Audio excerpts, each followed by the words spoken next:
रुद्रचा चेहरा थंड झाला. काही लोक चिंताग्रस्त नजरेने त्याच्याकडे पाहत होते, पण तो अचानक ऑफिसमध्ये आत गेला. काव्या खरंच चैतन्य सर आहे का? तो टेबलावरील बातमीकडे बोट दाखवत म्हणाला. माधव, हे कोणत्या न्यूज आउटलेटने प्रसिद्ध केलं?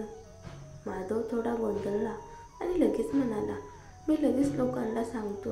ही बातमी डिलीट केली जाईल. थोड्याच वेळात इंटरनेटवरून ती बातमी पूर्णपणे गायब झाली. दरम्यान दिव्याने नुकतीच आलेल्या काव्याकडे पाहून म्हटलं, आताच मी तुला बातम्यांमध्ये पाहिलं, पण ती बातमी झटक्यात गायब झाली. मला वाटतं हे रुद्रनेच केलं असावं. काव्याने क्षणभर विचार केला. शक्यता आहे, दिव्याने डोळा मारत म्हटलं. म्हणजे तो तुला दुसऱ्या पुरुषांसोबत पाहू इच्छित नाही. म्हणजेच त्याला खरं तर तुझी काळजी आहे, बरोबर ना? काव्याने तुच्छतेने हसून म्हटलं, अगं विसरून जा, अजून आपला घटस्फोट झालेला नाही.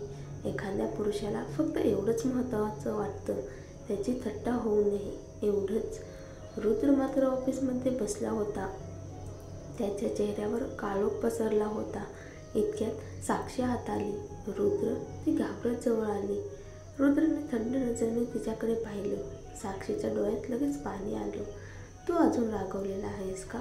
मी त्या मुलीवर कठोर व्हावं असं मला नव्हतं वाटलं, पण मी मान्य करते, मी थोडी चढली होते. तू तिच्याशी किती चांगला वागतोस यामुळे मला संशय आला, म्हणून तिला थोडं घाबरवावं असं वाटलं. रुद्रने खोल श्वास घेतला. साक्षी, ती फक्त एक मूल आहे. तिचे काय वाईट हेतू असतील, जरी असले तरी काही वर्षाच्या मुलीशी मी स्वतः सामोरे जाऊ शकत नाही का? साक्षीने डोळ्यात पाणी आणून मान हलवली. पुढच्या वेळी असं होणार नाही. मला काळजीपोटी माझं भान सुटलं होतं. आता मी तुला वचन देते, तुझ्या निर्णयावर विश्वास ठेवेन आणि स्वतःहून काही करणार नाही. ठीक आहे, आता तू जाऊन विश्रांती घे. ती मान खाली घालून बाहेर पडली. इतक्यात माधव आला. सर, आज रात्री एक कॉकटेल पार्टी आहे, आपण हजर राहणार का? कॅन्सल कर. हो सर. माधव वळणार इतक्यात रुद्रने विचारलं, थांब, चैतन्य हजेरी लावणार आहे का? हो सर, तो देशात आल्यानंतर खूप हाय प्रोफाईल झाला आहे. आज रात्री तू नक्कीच येईल. रुद्रच्या डोळ्यात चमक आली. पार्टी कॅन्सल करू नको, मी येणार आहे. बाहेर उभी असलेली साक्षी ऐकून विचारात पडली. रुद्रला खरंच काव्याची काळजी आहे का? तिकडे चैतन्यने काव्याला सांगितलं, मी तुझ्यासाठी ड्रेस ऑर्डर केला आहे. आज रात्री पार्टीला माझ्यासोबत ये. ठीक आहे. चैतन्य हसत म्हणाला, माझे बाबा तिथे असतील, मी तुला त्याची ओळख करून देईन. घाबरलीस का? काव्या उपहासाने म्हणाली, खरं तर मला उत्सुकता आहे. कोणता बाप आपल्या मुलाच्या गर्लफ्रेंडला मोठ्या भावाच्या वडिलांशी लग्न करायला भाग पाडतो? त्या रात्री पार्टीत अफवा पसरली होती, चैतन्य येणार आहे. तो परदेशात रोज वाद घालत असे आणि सुभेदार फॅमिलीला त्याची साफसफाई करावी लागेल.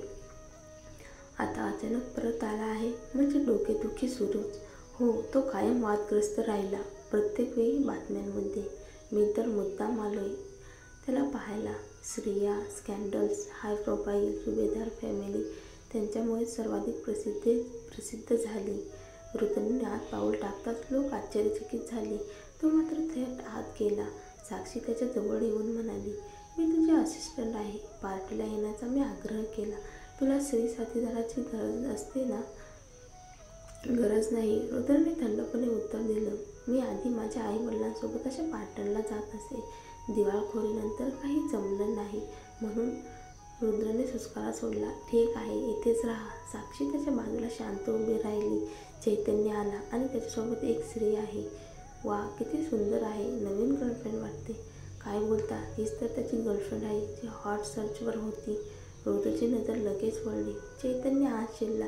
त्याच्या शेजारी निळ्या गाऊनमध्ये सजलेली काव्या होती. तिचे वैशिष्ट्यपूर्ण रूप आणखी उठून दिसत होते. उंच बांधा, आत्मविश्वासपूर्ण चाल आणि नजरेत धरलेली चमक. रुद्रचे डोळे तिच्यावर खेळले. काळेभोर डोळ्यात अजूनच खोल करता निर्माण झाली. रुद्र, साक्षीने आवाज दिला, पण त्याने काहीच ऐकलं नाही. साक्षीच्या मुठी घट्ट झाल्या. काव्या खरोखर माझ्यापेक्षा सुंदर आहे का? नाही, ती फक्त सजली आहे. मीही हवं तर तितकी सुंदर दिसू शकते, पण मला कमी प्रोफाईल राहायला आवडतं. दरम्यान लोकांच्या चर्चांमध्ये चैतन्य आणि काव्य पुढे सरकत होते. तेव्हाच एक मध्यमवयीन प्रतिष्ठित व्यक्ती पुढे आला. त्याच्या कपाळावर आड्या होत्या.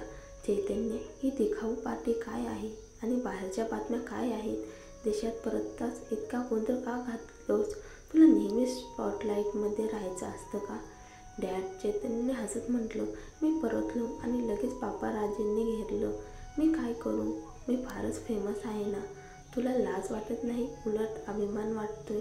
प्रतापचा चेहरा काळवंडला. चैतन्याने हात धरून काव्याला पुढे आणलं.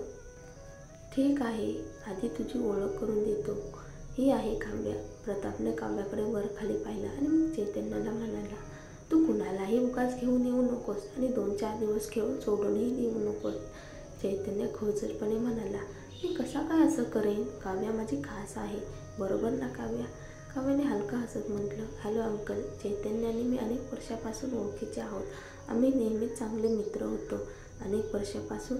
प्रतापला कुतूहल वाटलं. तू काय करतेस? मी आर्किटेक्ट आहे, काव्याने उत्तर दिलं. प्रतापचा चेहरा थोडा मवाळ झाला. बरं आहे, निदान यावेळी तू एखादी अभिनेत्री आणली नाहीस. चैतन्य हसत म्हणाला, यावेळी विश्वास बसतो का तुला की मी खरंच बदललो आहे? प्रतापने फक्त नाक मुरडलं आणि काही बोलला नाही. चल काव्या, तुला काही खायला नेतो. चैतन्य तिला खेचत आत गेला. प्रताप मात्र मागे वळून त्याच्या दिशेनेच पाहत राहिला. काव्याने हळूच विचारलं, तुझ्या वडिलांना खरंच आपल्यावर विश्वास बसला का?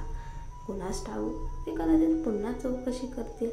पण तपासलं तर त्यांना फक्त एवढेच कळेल की आपण परदेशात भेटलो होतो. चैतन्य म्हणाला. काव्या शांतपणे म्हणाली, पण जर त्यांना माझं मूल आहे हे समजलं तर?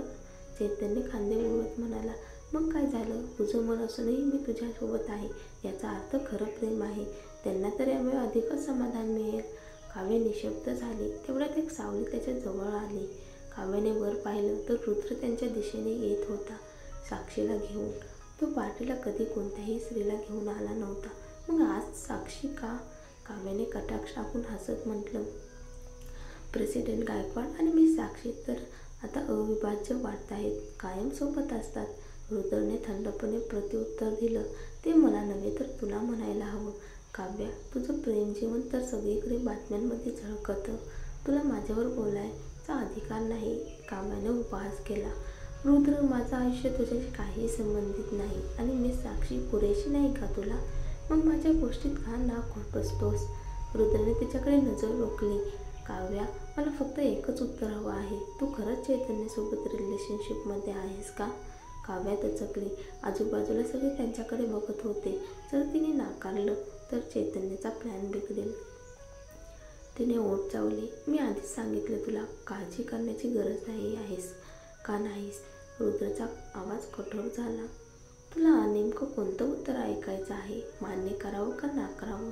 इथे मी काहीही बोलणार नाही. तू रेकॉर्डिंग करून कोर्टात वापरशील. मी एवढी मूर्ख नाही. काव्याने प्रत्युत्तर दिलं. रुद्रचा चेहरा उतरला. म्हणजे तुझं होकार आहे, पण तू स्पष्टपणे म्हणायला तयार नाहीस. तुला जे वाटतं ते समज. काव्याने खांदे उडवले. रुद्राच्या काळाकुट्ट नजरेत राग दाटून आला. त्याने साक्षीला जवळ ओढलं आणि म्हणाला, चल.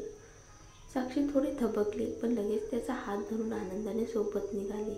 दोघांना इतक्या जवळीकतेने जाताना पाहून काव्याचा चेहरा फटकळ पांढरा झाला. चैतन्य जवळ येऊन विचारलं, काव्या, तू ठीक आहेस ना? मी ठीक आहे, ती शांतपणे म्हणाली. तुला त्यांच्याशी स्पष्ट बोलायचंय का? गैरसमज काढून टाकायचाय? काव्याने डोके हलवलं. कशाला? त्यांना तर छान जमते एकमेकांशी. माझ्यासोबत असताना तर आम्ही फक्त भांडायचो कायम. त्या रात्री सगळीकडे गाजलं. चैतन्याने आपल्या देखण्या गर्लफ्रेंडला पार्टीत नेलं. रुद्र गाडीत बसून निर्विकारपणे खिडकीबाहेर बघत होता. रुद्र, तुला वाईट वाटतंय ना? मला जाणवतं तुला काव्याची काळजी आहे. तसं असेल तर तू तिच्याशी एकटं बोल का? नाही गरज. साक्षीने विचारलं. नाही, आमचा घटस्फोट ठरलेला आहे. आता नाही, काही बोलायचं नाही. पण तुला तिची काळजी करण्याची गरज नाही. तिचं आयुष्य वेगळं, माझं वेगळं. मला फक्त तुझी काळजी घ्यायची आहे. तुझी तब्येत कितीही काळ बरी नसली तरी मी सोबत असेन. साक्षीचं हृदय धडधडलं. तू खरंच आयुष्यभर माझ्यासोबत राहणार आहे का? तिच्या डोळ्यात अश्रू दाटले. रुद्र फक्त हसला. चल तुला घरी सोडतो. साक्षीला सोडून आल्यावर त्याने शिवायला फोन केला. एक ट्रिप प्लॅन कर. मी साक्षीला फिरायला घेऊन जायचं ठरवलं आहे. शिवाय थक्क झाला. तू म्हणजे साक्षीसोबत परत एकत्र आलायस. कदाचित नशीबच असावं. कित्येक वर्षानंतरही ती माझ्यासोबत आहे. तिचं घर बुडालं, आरोग्य कोसळलं, तिची काळजी घ्यायला कुणी नाही, मग ती जबाबदारी माझीच आहे. शिवाय सुस्कारा टाकत म्हणाला. ठीक आहे. त्यालाही काव्या चैतन्याच्या बातम्या माहीत होत्या. कदाचित त्याचं नातं खरंच होणार नव्हतं. दुसऱ्या दिवशी कामाला जाताना काव्याला फोन आला. काव्या, आपल्याला भेटायचं आहे. घटस्फोटाबद्दल बोलायचं आहे.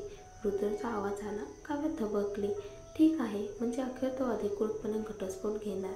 दोघे वकिलांच्या ऑफिसमध्ये भेटले. वकील यायच्या आधी रुद्रने तिला पाहिलं. ती साधेपणाने कपडे घालून आली होती. घटस्फोटासाठी तुला काही मागण्या असतील तर सांग. पती म्हणून मी पूर्ण करेन, तो निर्विकारपणे म्हणाला. काव्याने त्याच्याकडे शंकेने पाहिलं. नाही, मला फक्त आपल्या मुलीचं कस्टडी हवं आहे. ठीक आहे, खरंच मान्य करतोयस? काव्या आश्चर्यचकित झाली. रुद्र शांतपणे म्हणाला. मुलीचं नातं तुझ्याशी अधिक घट्ट आहे. मी जरी तिला सांभाळलं तरी तुला मिळणारं प्रेम, ते आनंद मी देऊ शकणार नाही. खरं सांगायचं तर मला वाटलं तितकं मी तिच्यावर प्रेम करीत नाही. आदित्यला जी सहनशीलता दाखवतो ती तिच्यासाठी दाखवू शकेल असं वाटत नाही. त्यामुळे तिच्या वाढीसाठी तुझ्यावर राहणं चांगलं. आणि मलाही रोज तिचं तोंड बघावं लागणार नाही. काय बेफिकीर नजरेआड सगळं आटोपलं.